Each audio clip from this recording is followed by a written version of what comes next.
Best സാധനം. ഇതൊരു paid promotion ഒന്നുമില്ല, അത് നിങ്ങൾക്ക് കാണുമ്പോ അറിയില്ല. വീട്ടിലെ ഫ്രഷ്നെസ് ഉണ്ടാ ഓൻ ആക്രാന്തത്തോടെ തിന്നുന്നത് പശ്ചാത്തല പഴയ ടേസ്റ്റ് ഏടിയോ ഉണ്ട് തിന്നുന്ന പാപ്പാനെ മൂട് കണ്ടില്ലേ. തുന്നു തീരുന്ന ഓരോന്ന് ഓർഡർ ആക്കി. ഇതാക്കി ഇഷ്ടപ്പെട്ട ഐറ്റമാണ് ഓളി. പെണ്ണുങ്ങളെല്ലാം അപ്പുറത്തേത്തിന് തുന്നും ബലമാക്കണ്ടല്ല. ഇതാണ് ഈ പീഡന്റെ ബോസ്. അയാളെ നമ്മൾ നോക്കിക്കൊണ്ട് ഞാൻ ആസ്വദിച്ച് തിന്നു. ആദ്യം ഒരു കൺട്രോൾ ആണ്ട് തിന്നുന്നത്. ഈ ഓളിക്ക് കുറച്ച് മിച്ചറും നെയ്യല്ലോ പേര് തന്നി. നെയ്യല്ലെങ്കിൽ മണക്കുമ്പനാസാൻ തിന്നുന്നത്. ഓളിയൊക്കെ വെച്ച് തിന്നാൻ പായസം കൊണ്ടിരിച്ചു. ഇതെല്ലാം കാണുമ്പോൾ നിങ്ങൾക്ക് എന്തോ പോലെ ഉണ്ടോ. പക്ഷെ ഇതിന്റെ ടേസ്റ്റ് നോക്കി നിങ്ങൾ വിടല. പിന്നെ എടുത്ത് 1.5 ചായയാണ് എടുത്ത്. ചായ ബോസ് മസ്റ്റ് ട്രൈ. അടുത്തമ്മ വട ട്രൈ. വടയിലും ക്രഞ്ച് സൗണ്ട് ഇങ്ങനെ കേക്കായി. അതിലേക്ക് സാമ്പാർ ഇട്ടുന്നു. ഞാൻ ചട്നി കുക്കി തിന്നു. അടുത്തമ്മ ചോറ് ഇപ്പൊ ആവശ്യമില്ലാത്തോണ്ട് സ്വാമിയോട് ഞാൻ ചൊല്ലി ചക്കക്കറി കൊടുക്കും. അങ്ങനെ കൊടുക്കുന്നില്ല.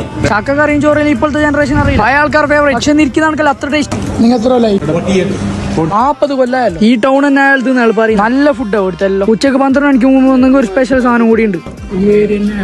വലിയ ബോസ്, ബിഗ് ബോസ്. പക്ഷെ അയാൾ വീട്ടിലിരിക്കാൻ തയ്യാറുണ്ട്. അതുകൊണ്ട് ഒരു ഹോട്ടൽ കൂടി ആക്കി. അപ്പൊ ഇതിന്റെ ലൊക്കേഷൻ വരുന്നത് നീർച്ചാൽ പള്ളിന്റെ ഓപ്പോസിറ്റ് ആയിട്ടാണ്. നീർച്ചാൽ ടൗണില് സ്വാമിന്റെ പേരുണ്ട് ആവേശ് ഭട്ടന്റെ ഹോട്ടലുണ്ട്. ഭവൻ എല്ലാവരും ഒന്ന് ട്രൈ ചെയ്യണം. അങ്ങനെ നമ്മ ഒരു ടാറ്റ കൊടുത്ത് നാട് വിട്ട്